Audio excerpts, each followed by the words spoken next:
زخمی تر از همیشه از درد دل سپردن، سر خورده بودم از عشق در انتظار مردن، با قامتی شکسته در کوره راه غربت، در جستجوی مرهم راهی شدم زیارت.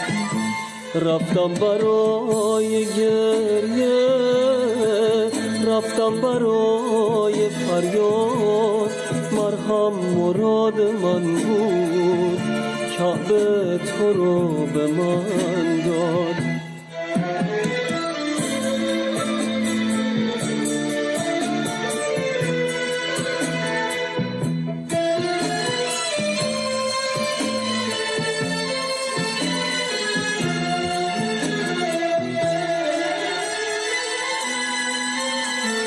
ای از خدا رسیده، ای که تمام عشقی در جسم خالی من، روح کلام عشقی، ای که همه شفایی در عین بیریایی، پیش تو مثل کاهم، تو مثل کهربایی، هر ذره از دلم را با حوصله زدی بند، این چینی شکسته از تو گرفته پیوند.